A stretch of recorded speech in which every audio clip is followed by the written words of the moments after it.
thought that as I was driving in here. Okay, we're live. I'll call the meeting to order. First of all, thank you all for coming. First part of the agenda is approve the minutes, and I don't have the date here, so help me, Michelle. September 17th. Okay, So moved. Okay.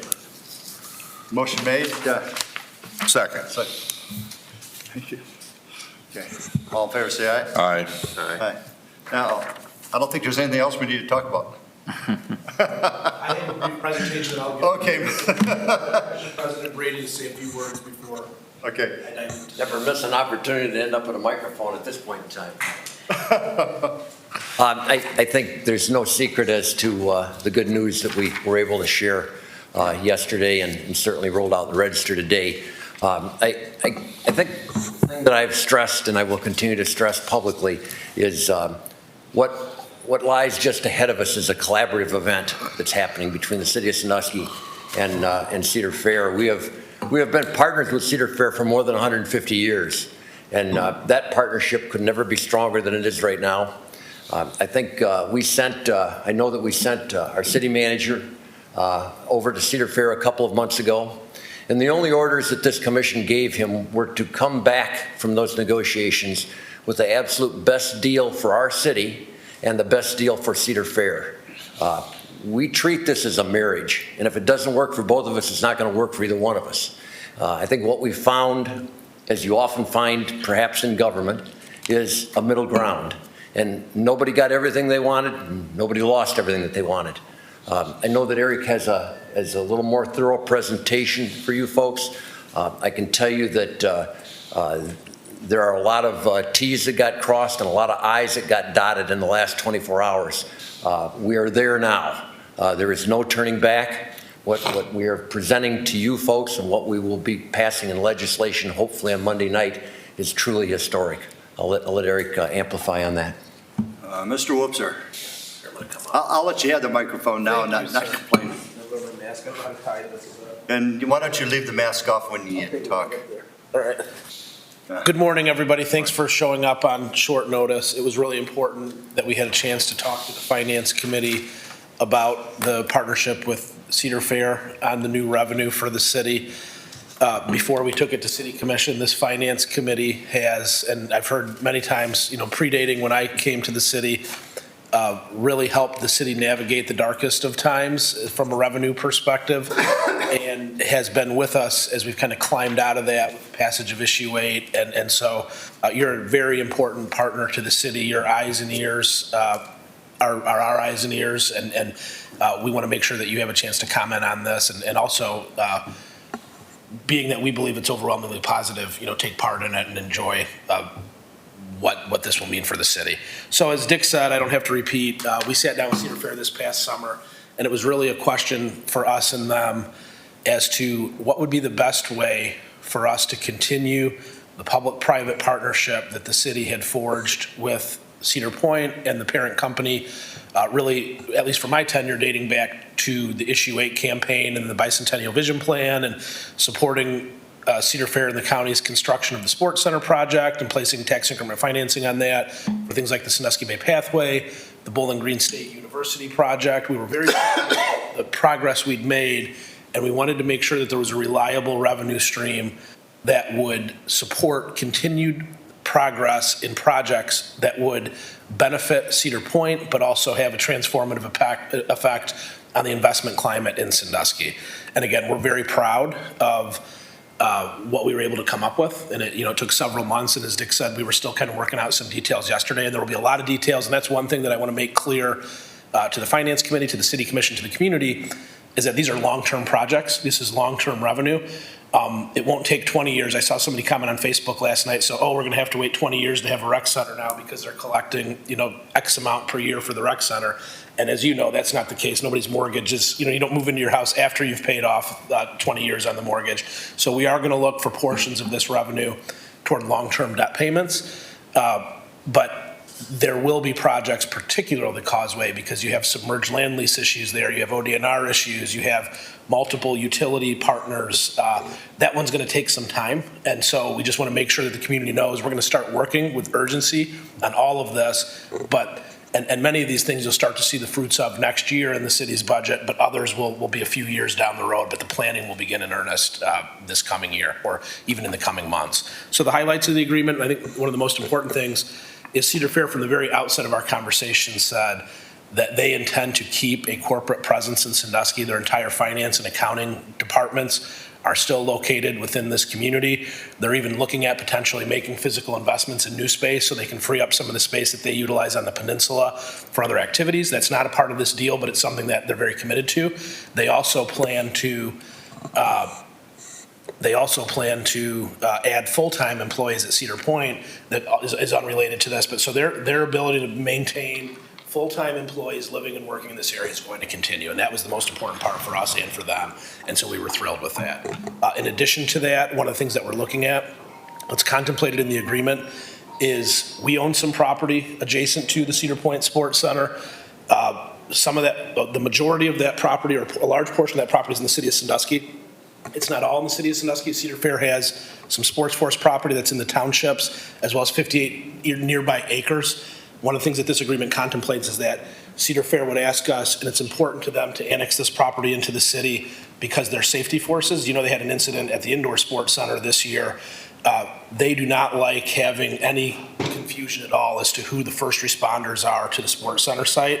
And with the other first responders, Huron being much further remote and Perkins Township being across at-grade railroad tracks at both Remington and Perkins Avenue, they want this site in the city so that Sandusky Police and Fire are the automatic first responders. Not that we wouldn't always be a first responder, but they don't want any confusion to that.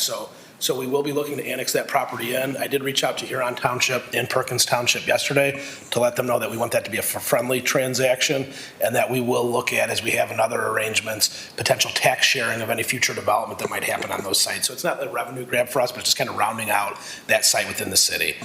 In addition, and because the old drive-in theater property, which actually sits outside of the city, which we own, and is a conservation easement for that is held by the Metro Parks, we would look to donate that because it sits adjacent to the 58-acre site that Cedar Fair controls. And they have a lot of wetlands on that property that are not currently conserved. And so the idea is that frontage on Route 6 could be valuable to them. And so what they'd like to do is flip the conservation easement from that site to some of the wetland property on their 58 acres that actually sits in the northern edge of that property. And again, these are the types of things that'll take time because that's a federally funded conservation easement. And so we'll have to work with the federal government to remove that conservation easement from the drive-in site, place it onto a portion of Cedar Fair's 58 acres. But ultimately, we would donate that drive-in site to them, which right now just sits as Metro Parks land, add Metro Parks land actually on the waterfront through the conservation easement. And then in return for that, we would receive the Beckling building downtown, which includes the Jet Express terminal and the former Winter headquarters. Is that contiguous to our property in Jackson Street? I mean, Yeah, it's immediately east of the Jackson Street. Yeah. It's a parking lot. Do we own everything then to Jackson Street? I drove by early this morning. Yeah, I think we have everything between the Chesapeake and the inlet, I guess, the old Newman boat line or barrel house would be under the city's control. We do view the Beckling as a redevelopment site. There's about a 40-space parking lot that sits behind the building. There's an 8,000 square foot historic building, and then there's the Jet Express terminal. We're looking already in this state capital round budget for funds to help fix up that Jet Express terminal. But ultimately, our goal would be to find a development partner to redevelop that site. We don't know what use that would be yet, but it was contemplated in our downtown plan that was completed last year. We would look to that plan for some type of a mix of entertainment and transportation. But it helps us with that whole contiguous area. Yes, absolutely. Oh yeah, I think the drive-in theater property made a lot more sense for Cedar Point's footprint. The Beckling property makes a lot more sense for our footprint, and that was how those conversations started. And again, all this has to be worked out, but we just want to be transparent as to what was discussed and as part of the tentative agreement with Cedar Point. In addition to that, one of the pieces, there's new revenue for investing in the city's infrastructure. And I'll start with the Beckling because that's a piece of what I would call 3 larger investments that will be made from these funds that are all about connections between Cedar Point and Sandusky. How do we strengthen those connections? How do we make sure that the infrastructure continues to be healthy and to exist? And how do we create development opportunities by having more connections to Cedar Point from more parts of the city? So one of those is funding a water taxi system that will likely depart from the Beckling to Cedar Point. And again, that's one that might take a few years because it'll probably come after the pier renovations happen to the Jet Express and that property gets redeveloped. But at that time, we'd love to see the boat running back and forth between there. And there's funding in this agreement that contemplates supporting the creation of a water taxi system. It does not specifically designate whether the city would operate that through our transit department or that we'd partner with a private partner like the Jet Express or someone else to provide that service. But there is funding because we did a plan through our transit department that Cedar Point was a part of about 2 years ago that looked at what it would cost to run that system. And this is roughly the amount before you start looking at any revenue options that would come in that it would take. So the water taxi is part of one of those connective pieces. The biggest of those connective or the destination infrastructure, as we're calling it, is the redevelopment of the causeway itself. You know, that's going on 70 years. Kind of famously, we've had some water and sewer as that stuff ages. The water line breaks that have caused some issues with the park. There was also the utility poles. There was a windstorm that closed the park for a day. So the one thing is we can put in all new infrastructure.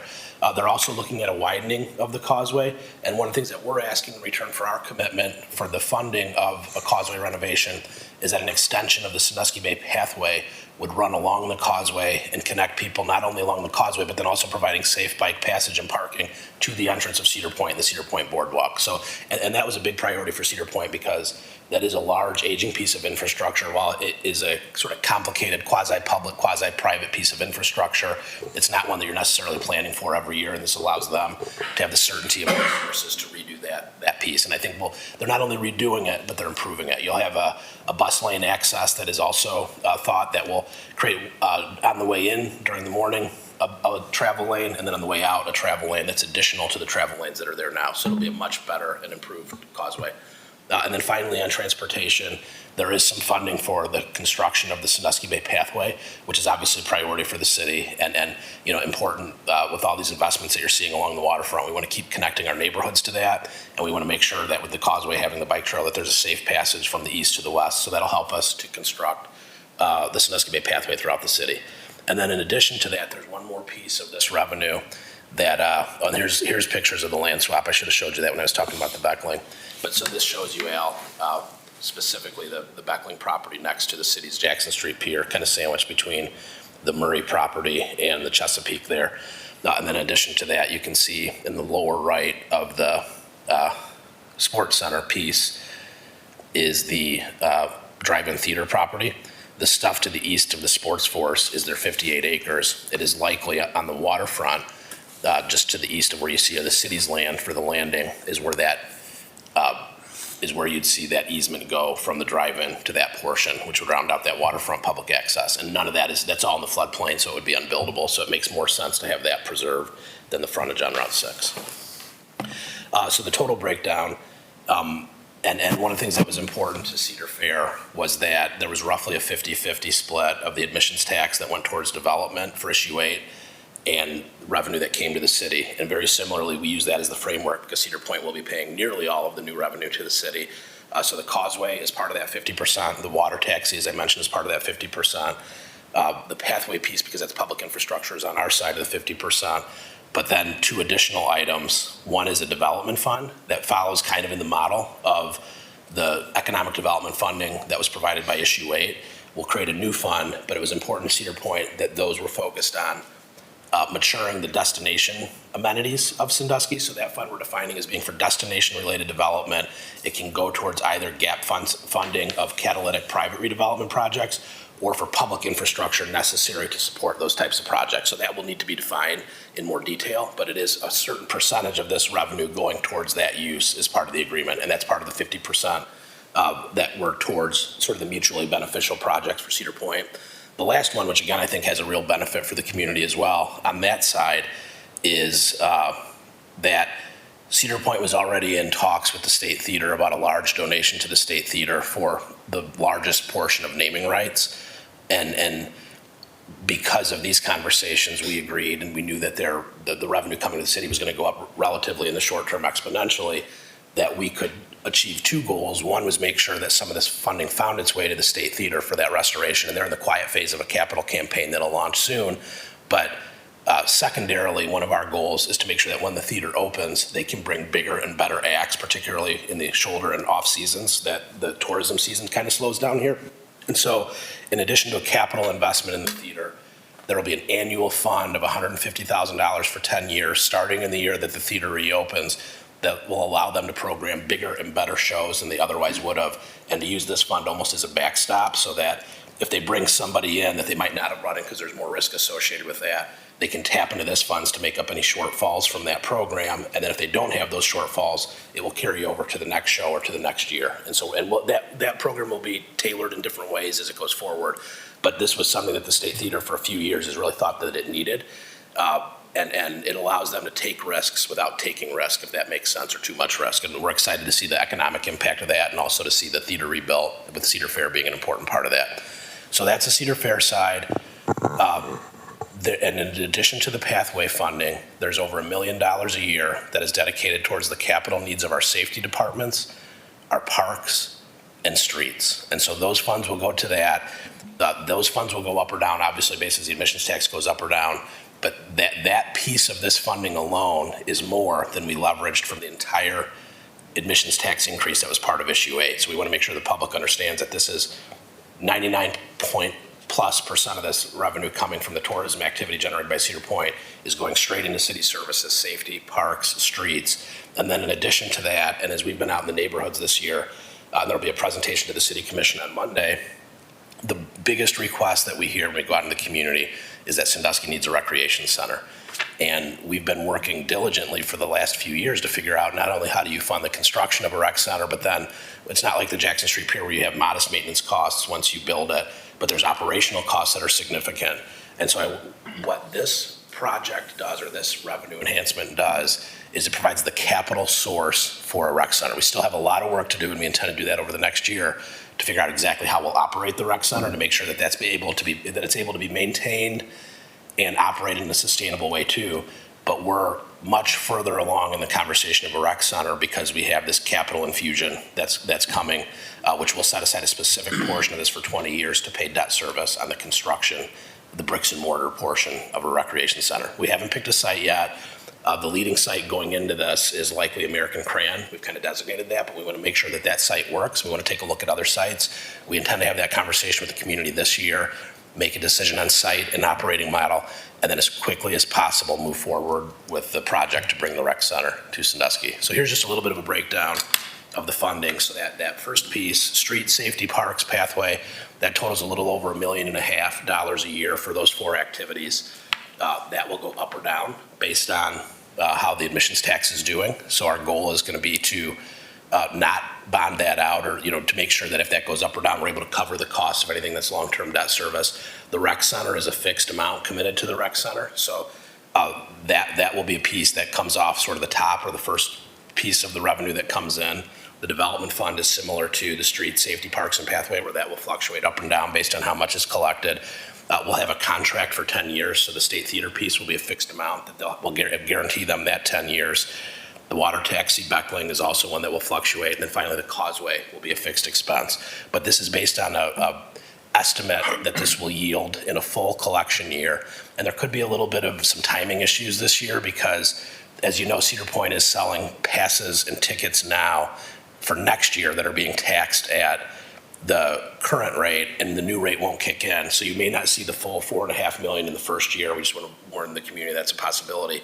And then in 2023, you'll really start to see that carry over so that the collection will be full. But we're estimating about $4.5 million a year. Again, we think it's a significant piece of revenue for the city. It is larger than the amount that we estimated was coming in after issue 8. And while that's true, it's also dedicated to non-operational, because we want to make sure that, and that was important to Cedar Point, that this isn't just money to sustain the city's existing operations, but to make transformative investments and really important things in the community. So we're proud of it. We're really thankful to Cedar Fair for hanging in there with us. We know anytime you're talking about taxes, that's a really complicated conversation with anybody, especially when it's a tax paid almost exclusively or predominantly by one entity. But we really feel that there's enough in there that benefits them and the community that will both benefit over the long run. So I'm happy to answer any questions as well. This is just the slides for that. I forgot these were all in there. So. I have one quick question. Yeah, I please. believe the Cedar Point Causeway is owned by Cedar Point. When I was a kid, it was called Cedar. They had it under a separate deal called the Cedar Point Bridge Company. I'm sure you've talked through all the schematics of public, private.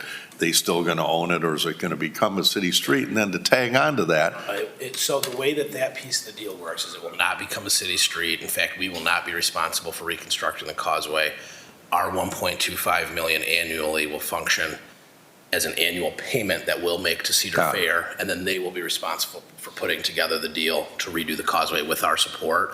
And it's complicated because you're right, there are portions of it that are owned by Cedar Point, but there's some state role there, and then some of it is actually on land that is technically ODNR land so it's a very complicated structure. There's actually a toll, and I don't want to get too into the details of it, but we're aware of the complication of that, so that's why we're structuring this as that's a Cedar Fair project. It's not a City of Sandusky project, but it will be supported by a portion of 1.25 million annually of these revenues for the next 20 years. And our Public Works Department will work closely with Cedar Fair on the design and permitting of this, but it will be a construction project undertaken and controlled after its opening by Cedar Point within the terms that allowed by the state and whatever terms of our agreement in return for our funding. So, I drove on it to get here this morning. It needs work. yeah, it's definitely, it's time. And I appreciate your efforts. Thank you. Thank Yeah, you. first of all, Eric, a great job.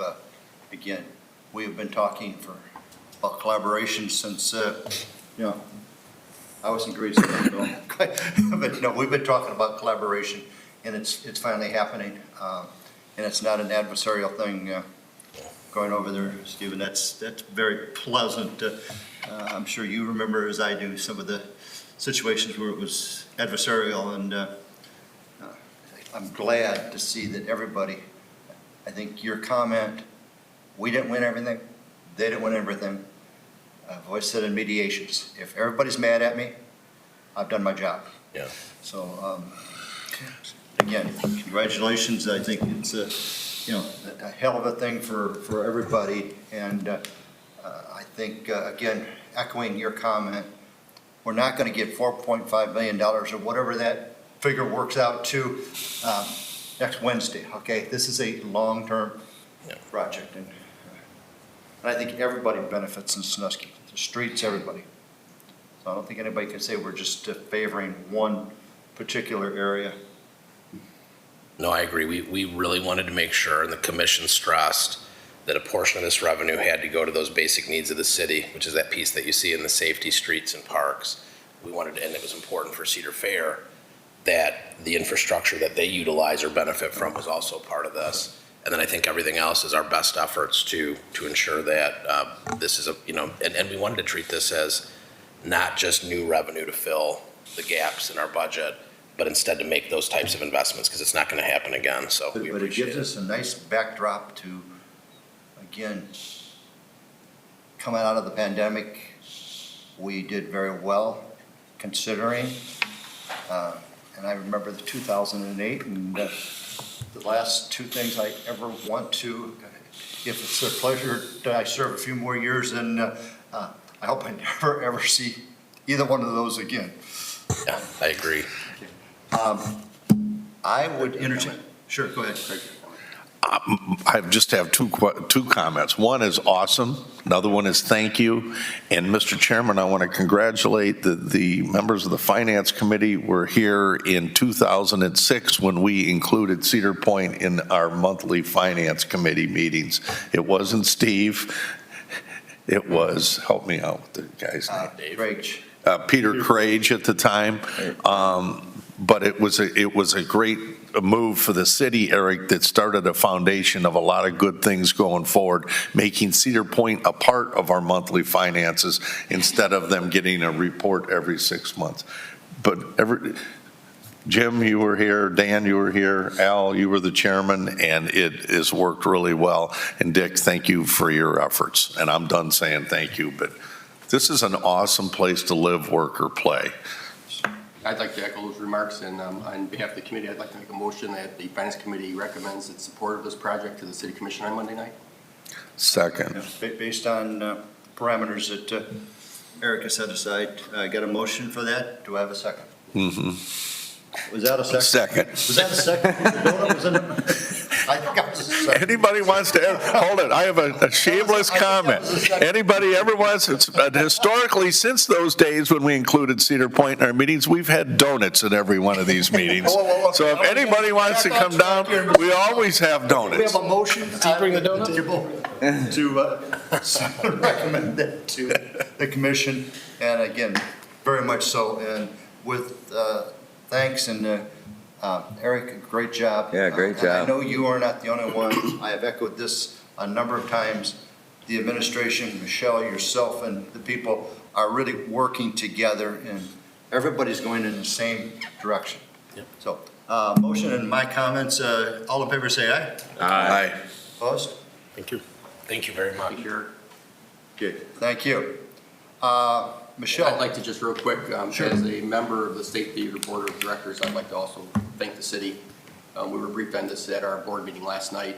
And for that programming piece, just so everybody's comfortable with it, that will be a committee that will be made up of a city representative, a State Theater representative, and a Cedar Fair representative or Cedar Point representative under, what's her name? Carrie. Carrie's direction. So there will be joint discussions about how that programming money will be used. It's not just going to be the theater using those dollars. Absolutely. So, Michelle, now we probably have some current finances that we need to talk about. Absolutely. So let's talk about September finances. So things are looking good. The end of September cash balance in our general fund is $7,211,194. So historically, that's a great number. We're healthy as far as the cash balance. Our revenue year-to-date, we're sitting at $16,386,000. That's 92% of what we budgeted at the end of September. Now, we all knew going into the budget year, and we passed a budget in January, there were still so many unknowns. So we were conservative on the revenue side where we had to be. We're grateful to see that revenue is coming in stronger than we anticipated because, like we said, we wanted to be conservative with the budget. So we've received 92% of what we've budgeted. This is a 24% increase over what we saw in revenue at the same time period last year. But historically, when you look at 2019 revenue, September of 2019, we had about 18.2 million. So we're not completely out of the clear. We're not back to the 2019 numbers for revenue, but we've obviously seen an increase and we're on a much better path going forward for revenue. On the expense side, so we have $13,567,000 in expenditures this year. Again, with the revenue being at 16.3 million and we've only expended 13.5 million, that gained us another $2.8 million in our general fund cash balance. So that's why our cash balance is sitting at $7.2 million currently. With cash balance, I just looked at my notes this morning. We'd always had a large payment for our, out in the west side, I call it the Joyo Stafali. We still have to make that in, We have debt service payments due December 1st. okay, I knew it was somewhere in that timeframe, so, and I don't remember. But they're not coming out of the general fund. The debt service payments will not be out of general fund. Okay. So where do we take that out? Help my memory. So we have a bond retirement fund. Okay, we have the bond, okay, that comes out of the bond retirement. Absolutely. So Thank you. You're welcome. The expenditures year-to-date at 13.5 million. The greatest portion of anybody's budget that runs a business is going to be your personnel, wages, and fringe benefits. We have $8,756,000 that have been expended this year in 2021. When you look back historically, that number's lower than we've ever been. We are like everybody else. We are still recruiting and actively looking for good employees. At the end of September, we had 229 full-time employees on the books. Prior to the pandemic, we had 253 full-time employees. We're not saying we're looking to fill all of those positions, but we definitely have some key positions that need to become back. We're actively recruiting, and if anybody has any employees looking for jobs, please send them our way. And I'm sure you guys are all in the same boat, looking for some good employees. So the expenditures for this year in the general fund, we've seen a decrease in wages and fringes. Next year, when we're working at the budget, we're planning on bringing some key positions back. we're in constant discussions on what those positions are and salaries and everything that we need to be competitive in the market. So this year, we've expended only 68% of what we've budgeted. So again, another reason why we're seeing a cash balance of $7.2 million. In Al's favorite fund, the Payroll Stabilization Fund, Stabilization Fund. the balance, Al's fund, I would accept that, because man, that's what saved our, you know what. That's your legacy. Hey, if that's my legacy, I considered it, I was successful. at the last meeting, we talked about increasing that so that we wanted to have a target balance of $400,000. We did that transfer. We are on target to have $400,000 in that fund at the end of the year. Currently, with the transfer that we did, $679,000 is the balance in the fund, but I have $279,000 worth of payouts that will be coming out of there at the end of the year. Help me, Dan, you were the one, you and I, when we were at the meeting, decided that we wanted like, what, 70%? There was a percentage, and you have to help my memory. For the balance of that fund? Yeah. I thought our goal was to basically have it mirror a full payroll because of the extra payroll period that comes up. So target that for that Yes. 13th year or 12th year. Yes, And then do what she's doing now, which is Yeah, which I do. target retirement payments yeah. in the off years. And I don't know when that next cycle comes in with the I believe it's 27th pay. every But 11 if we had it years. at the $700,000 range, which I think is where it was, if my memory serves me correct. But the biweekly payroll is a lot more than that, right? So there was conversations about that because at one time, the target balance, I think, was $700,000 to cover one payroll. But the Payroll Stabilization Fund should only be funding the portion of that payroll that is general funded. Right. So there was a change, which helped us again because we had a lot of retirements last year and people leaving the city, so that was able to save us last year. So $400,000 would be a good figure going forward for the general fund portion of the payroll stabilization. Currently, it's about $330,000, give or take a little bit, but as we If have know. between $400,000 and $500,000, that would probably be something that I think everybody would be comfortable with. Absolutely, and it's not overfunded. We will have, the 27th pay period will happen, I believe it's in 2031. So it'll be here before we know it, but it's nice to have a little bit of a cushion there to build towards having that extra pay for that year. It's the retirements that concern me too. Is that as I look around, a lot of our older, like policemen and firemen, and we could have a year that we have a lot to pay out. Correct, and it's unknown. As we work through the budget process, we have the ones that we believe, and some of them have been in the bucket of possible retirements for many, 4 or 5 years. It's up to them. A lot of things out of our control. If there's changes to the pension system as far as as far as health insurance, that affects when people need to walk out the door because that's going to affect them or whatever's going on in someone's life. So we try to budget for that. We have that money set aside. So when they're eligible and they want to retire, the money's there for us. The other thing that I want to mention is that our financial statements have been finally filed. So we have that portion of the 2020 audit completed. The financial statements have been submitted. Now Ray and Associates is working on their schedules to see when they can get back in and actually perform the other half of our audit. And So we contacted the state, and have they gotten back with us? Obviously, there was a deadline so we could get that certificate that we had so many years in a row, and not anybody's fault other than COVID. Are they going to give us a little bit of leeway? they have not answered that yet. GFOA, is in the same boat as far as getting in awards through GFOA.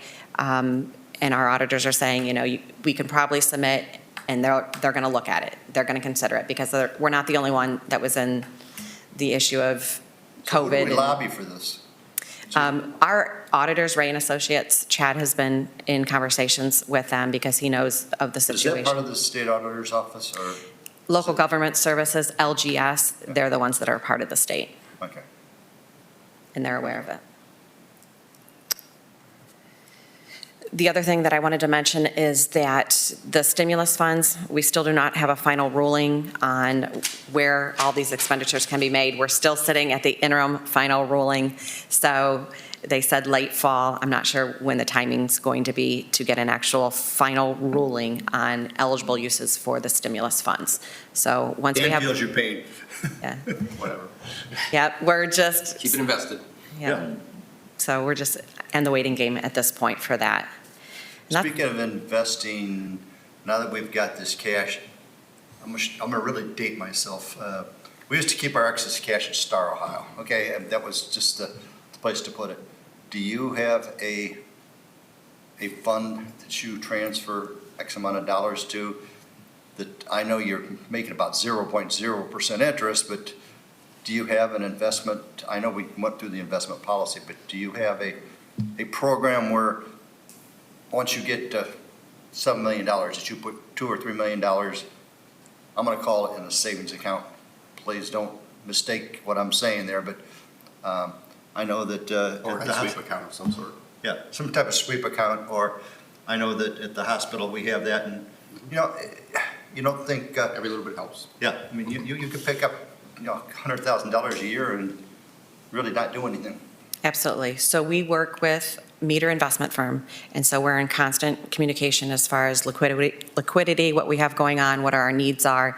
We still do use Star Ohio quite a bit on a daily basis, and Sally's great at looking at the balances and sweeping money when it needs to be swept over to other areas to gain a little bit more of interest. Yes. Yes. And that's all I have. If anybody has any questions, I'm happy to answer anything. One of the more pleasant meetings, not that they're not always pleasant, okay, but it's really great. I'm sorry. Do we need a motion to accept the September finance report? That's what I was going to ask So for. moved. Okay, I got a motion to accept September. I'll second. Second, all in favor, say aye. Aye. Is there any other questions to Michelle or Eric before, first of all, is there anybody that's been on for public? I have not heard from anybody. Well, good, okay. I just said something there, but, anybody else have any other questions, concerns, or whatever? Hopefully, the register seems to be incredibly city-friendly lately, okay? And I think supposedly, what I understood, they're gonna have a nice write-up this weekend. They had something this morning. For the Cedar Fair deal. Yeah. Yeah, and I know that they're planning something, I think, for tomorrow, and a little more in-depth, and to get commentary from others. Like, maybe Chris will be one that they might talk to about that from like the State Theater's perspective, and I'm sure there'll be an editorial. But, yeah, they've been very supportive throughout the process, and I think hopefully they'll be more positive overall to everybody involved going forward a little bit, so. If not, our next meeting is November 19th. Did the auditors say when they thought they might? We're probably looking first year, aren't we? Okay, I just wanted to get that up. November 19th. Anything else further to come? First of all, thanks everybody for coming out and coming on short notice and off the record. And like I said, it's easy to call a meeting, and great turnout from the committee. Thank you, everybody. Mr. Chairman, one quick comment. We've been doing this a long time. This is the best meeting we've ever had. Yes. Donuts. It's the donuts. Man, I told Michelle last night, am I off or am I still on? You're still on. Are you adjourned? Yes. We're done. Motion to adjourn. Motion to adjourn. Okay, well, I was going to make a comment. It was political. I don't want to make. See you.